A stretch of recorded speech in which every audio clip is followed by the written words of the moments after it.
Okay, so within the last couple of weeks, there is a guy who he went to church. He started going to church, or he's been going to church, but he decided that he wanted to change his life.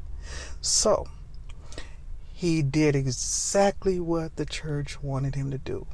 He went and found him a good woman. Hey, the Bible says, "He that finds a woman finds a good thing," right?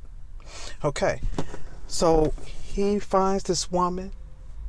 He gets her pregnant, and he proposes to her. For a long time, there's pictures of them. There's all these memories. Everything is it's just looking good.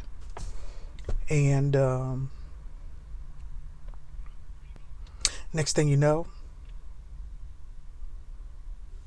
um, he announces his wedding, his marriage to this man that he's been having a relationship with.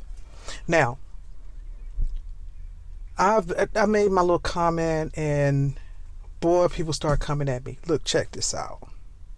I am so sick and tired of people judging stuff according to what they believe and forgetting all about the people that are directly involved.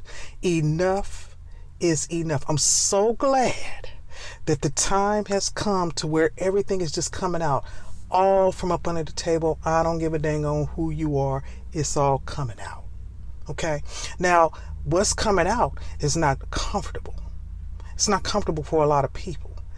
The reason why is because we've been hiding this stuff for so long and suppressing people with our outdated and unnecessary judgments.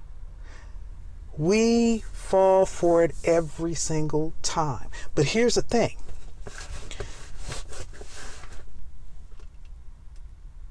When we start pressuring people to fit in our so-called norms, what we get is the truth. Okay? Eventually the truth is going to come out. People can only play a part for so long. Even in a movie, people can only play that part for so long. I mean, come on. Let's just get with it. So now this guy, he's going back to, and I really don't even think he really left it. He went back to what his normal is. He went back to his gay lover, his first love, the man that he really loves. And to me, that's all that really counts. Let me check this out. You get all these people, you get the force and stuff on people, you don't get the wrong stuff. Now, you might not like the way it comes out, and that's just too bad. Sorry for ya. All these forced relationships, they just create a whole lot of mess. Listen, they're not happy at home. As a matter of fact, he even said it. He said they were not happy. They were arguing, consistently arguing. They didn't even get along. They did not get along. There was no real, there was love, but it wasn't that special, that thing that makes a relationship. Now, I know about this traditional stuff. A man should be with a woman, and a woman should be with a man. Okay, fine. They've been selling that idea for the longest. And yes, the Bible does say that a man is supposed to get with a woman, and they're supposed to get together and create. Now, let's talk about what is real. We want to get into these long, difficult, and unnecessary arguments about whether a man having feminine ways is wrong, and whether a female who has male or ways of a man or masculine ways is wrong. Yet hardly nobody is taking time to sit back and really examine or look at the genetics of this whole thing. Let's just be real. We do have women, or we do have human beings that are born in the wrong body. Period. Me personally, I think God is trying to tell us something. I mean, we can go into this deep. Let me know if you want to go into it, and we can just go there. Because I'm going to just tell you like I feel it. If you really look at it, God is both male and female. He has to be. He has to be both male and female. And whether we like it or not, we do have individuals who were born who have both male and feminine or female genitalia. Period, plain and simple. They're called hermaphrodites. Now, society pushes those people to the side and forces them to be one or the other. And it doesn't necessarily work out that way. So just for the sake of this conversation, again, I'm going to reiterate on what I'm saying. Check this out. We need to stop judging folks and trying to make them what we want them to be. It don't work. It ain't going to work. And we might as well just stop. Most of the time when you force people to do things that you want them to do, it's going to be a whole different ball game. A whole different ball game. This is real. It's going to be a whole different ball game because eventually truth is going to surface. Now, especially here in our Black community, let me explain something. We not only do we have the reversal of roles when it comes to male and female. I mean, it's beyond what we can really imagine right now. But what has happened is the truth has actually come out. See, in our Black communities, we're so used to pushing stuff up under the rug and just accepting whatever for being whatever until we don't even address what's real. Now we got all these people with these four stereotypes that are living a lie, and it's been going on for ages. And I happen to be one who has been here long enough to see it come to pass. Not only that, I'm actually one of those people.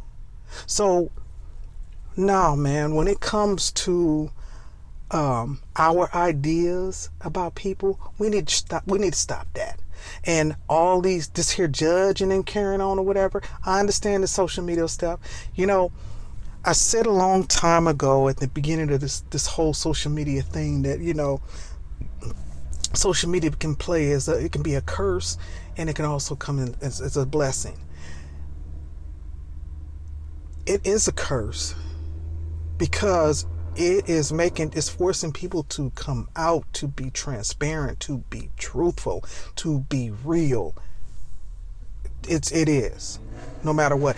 And it's also helping people to understand why certain things were pushed under the rug, or why it is not so good to have everything in the open.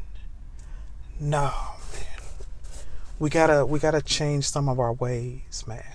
We gotta change some of our ways. One thing that we must remember is everybody is different. Everybody is different and unique in their own ways. We cannot control all the narratives. We just can't do. We can't control somebody else's narrative of their life. We can't do that. It makes no sense. First of all, the Bible says, God says, I knew you before you was in your mother's womb.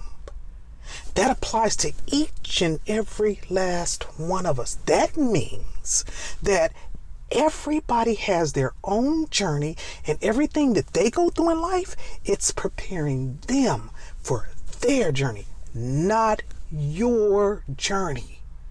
What the things that we all believe in, that's because of the way we came up. There are no two people alike. This is real. There are no two people alike. There are no two people who have the same identical experiences. It's just not going to happen, period. Okay? But all that to say this, we need to let people be who they are and accept them for who they are. I'm not saying that you have to put up with things that you are just very uncomfortable with. Like for real. No, I'm not saying that at all. But don't push it to the side. You need to pay attention to it. Because when you see something like that, don't get it twisted. You see it in its ugly form now.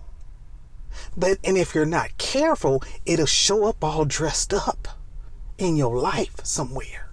That same thing that you're trying to ignore its existence will show up in a different form and affect your life like you would never believe. So stop playing these games and stop getting caught up with what you think is the so-called normal to roll with, and start investigating for yourself.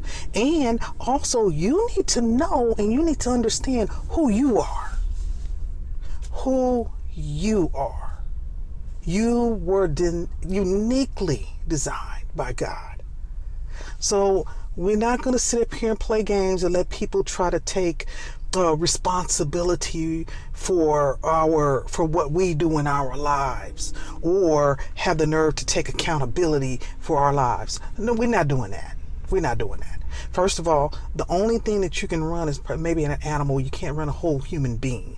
It's not going to happen. So we're going to stop all that right now, and we're going to go and we're going to do what we should be doing. So I'm going to end this message, and I'll be back to you again with another one. Stay tuned.